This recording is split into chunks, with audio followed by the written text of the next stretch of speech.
Yeah.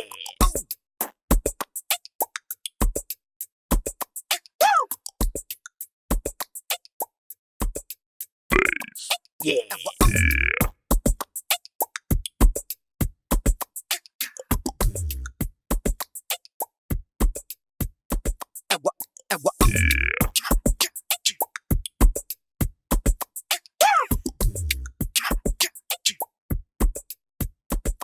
Yeah.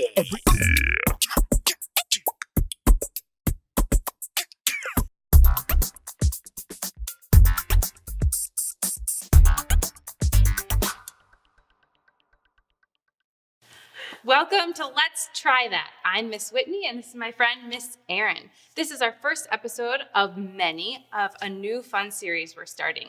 These are meant to be quick invitations for families to create together. Whether you're 6, 16, or 60, creativity is for everybody. Yes, and we have something for everybody. It's so important to build a family culture around creativity and curiosity. And even if you feel like you have a lot on your plate or you fear that creativity is chaos, it's so worth making the time for.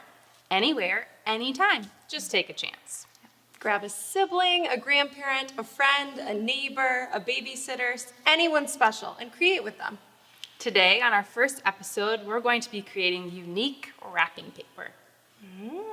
I'm excited for that. Me too. We're going to be focusing on pattern making. And parents, we would encourage you to look at the early 20th century artist, M.C. Escher, who was a printmaker from the Netherlands, and he focused a lot on patterns and tessellations, which mean closely placed together shapes in a repetitive fashion. Google them. Google them. Miss Erin, have you ever made your own wrapping paper? No, I have not. Oh, well, let's try that. First things first, you need to clear off your workspace, ready for the stamping magic to happen. Parents, kitchen tables work great. Then you need to turn on your favorite holiday tunes and get in the holiday spirit. Hey, smart thingamajigger, turn on some cool holiday jams. Strawberry jam.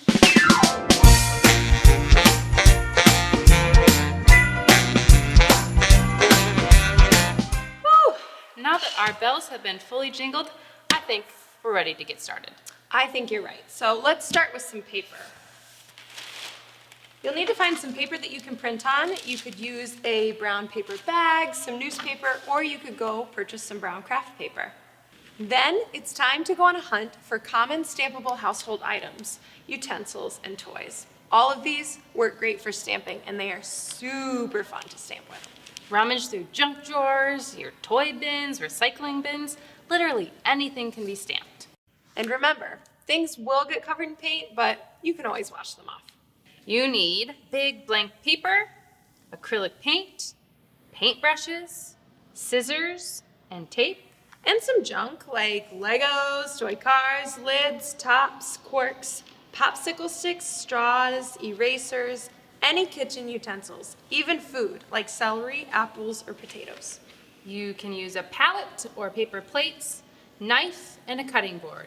And if you want to get fancy, have some ribbons, yarn, or some sprigs ready. Very fancy. Once you've collected all your items, you're ready to prepare your palette. Yes, find something to put your paint on, something flat and sturdy that will hold it well. Something reusable or washable would be best, but paper plates work great too. And for paint, we would suggest acrylic paints. Yes, you can find cheap tubes of it at any good craft store, and it works way better than like tempera paint or kids craft paint, which is too watery for stamping. But don't use oil because it'll take like 5 years to dry.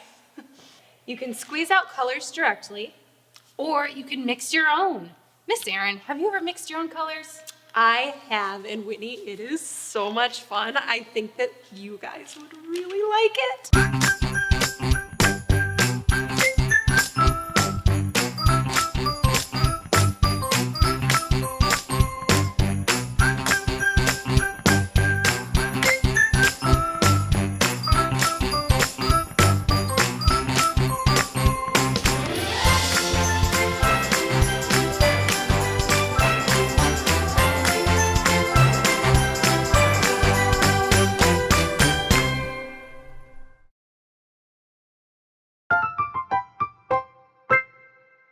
Make sure that you have test paper set aside as well so that you can figure out what shapes and patterns that you like best.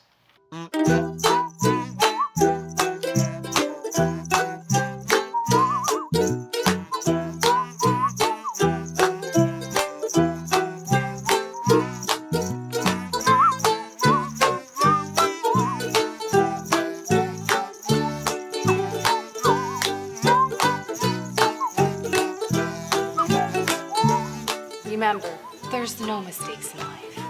Unless you're not using your noodle.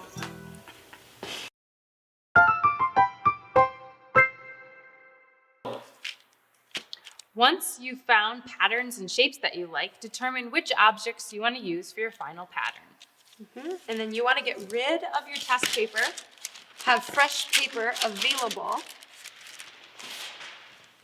and get started, get working, talk to each other as you work. Communicate which colors you want to use or which patterns would go where. You want to make this a fun conversation with the family.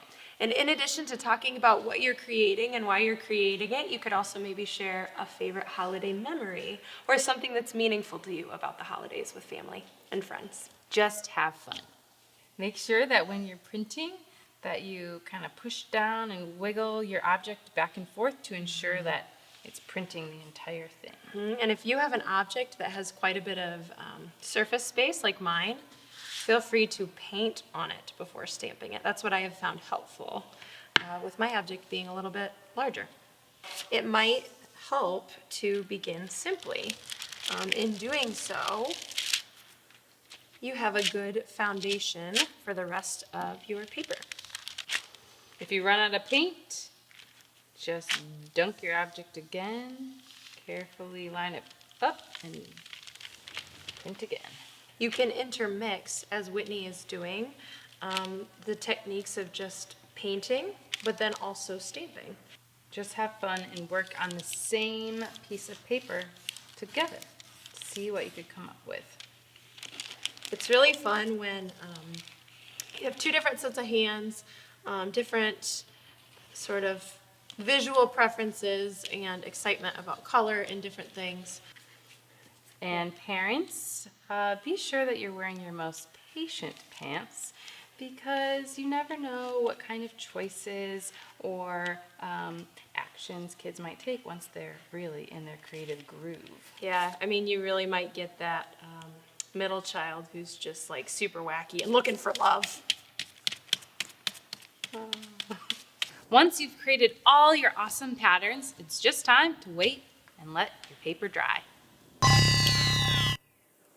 Yes, it's the perfect hot cocoa and dance break time.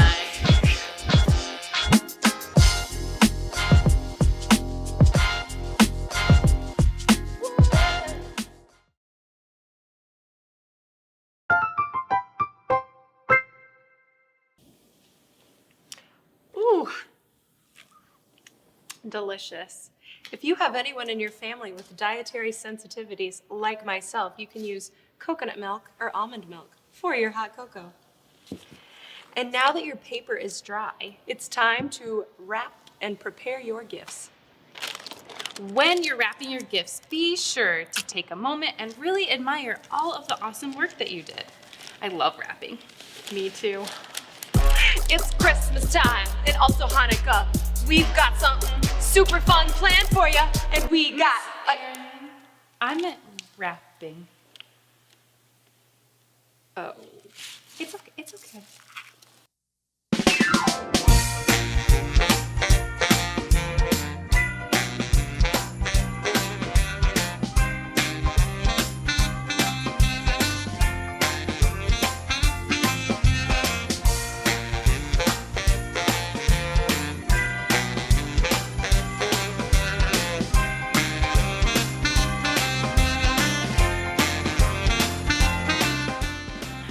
Once you've created all of your paper, please be sure to snap a photo. Yes, we want to see your patterns, designs, and Yuletide tessellations. Be sure to use the hashtag #Let'sTryThatSCA. And tune in next time. We'll be inviting families to Zen-tangle together. Miss Erin, have you ever Zen-tangled? I haven't. Let's try that!